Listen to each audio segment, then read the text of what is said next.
కాంగ్రెస్ పార్టీకి వైఎస్ రాజశేఖర రెడ్డికి నిజమైన వారసురాలు షర్మిల అని మదనపల్లె కాంగ్రెస్ పార్టీ నాయకులు రెడ్డి సాహెబ్ అన్నారు. దేశంలో రాష్ట్రంలో తాజా పరిణామాలు చూస్తుంటే ప్రధానమంత్రిగా రాహుల్ గాంధీ పగ్గాలు చేపట్టడం తథ్యమని, రాష్ట్రంలో కూడా కాంగ్రెస్ పార్టీ ప్రధాన పాత్ర పోషిస్తుందని అన్నారు.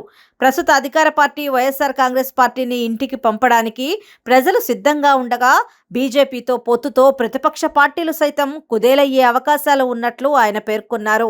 షర్మిలమ్మ నాయకత్వంలో కాంగ్రెస్ పార్టీకి పూర్వ వైభవం వచ్చిందని, రానున్న ఎన్నికల్లో అసెంబ్లీలో కాంగ్రెస్ పార్టీ ప్రధాన పాత్ర పోషిస్తుందని ఆశాభావం వ్యక్తం చేశారు.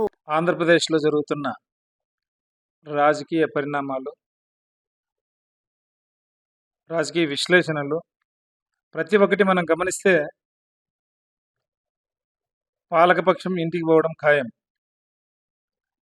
ప్రతిపక్షం కూడా కుదేలయ్యే పరిస్థితి కనబడుతూ ఉంది.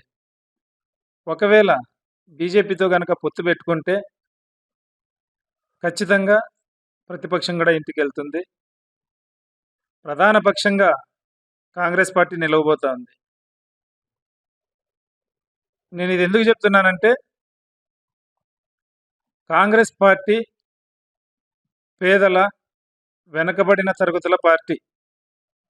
రాజశేఖర రెడ్డి గారి పాలన కాంగ్రెస్ పార్టీ ద్వారా అద్భుతంగా ఉండింది. ప్రతి పౌరుడు సంతోషంగా జీవించగలిగినారు. అదే రాజశేఖర రెడ్డికి వారసుడని చెప్పుకునే జగన్మోహన్ రెడ్డి గారు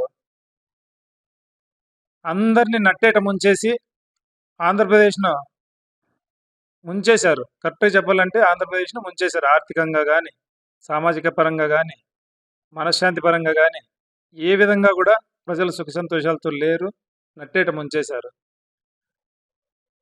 ఈ సందర్భంలో నిజమైన వారసురాలు ఏదైతే రాజశేఖర రెడ్డి గారి జీవితాశయం ఉందో, రాహుల్ గాంధీ గారు ప్రధానమంత్రి కావాలని, అదే ఆశయంతో ఈరోజు షర్మిలమ్మ గారు ప్రధానమంత్రి రాహుల్ గాంధీ గారిని చేయాలనే ఏకైక లక్ష్యంతో తన సొంత పార్టీని కూడా వదిలి తన జీవితాన్ని ఇంకా కాంగ్రెస్ పార్టీతోనే నేను కలిసి నడుస్తాను, కాంగ్రెస్ పార్టీ కోసమే పనిచేస్తానని వచ్చినారు. కాబట్టి నిజమైన వారసురాలు షర్మిలమ్మ గారు.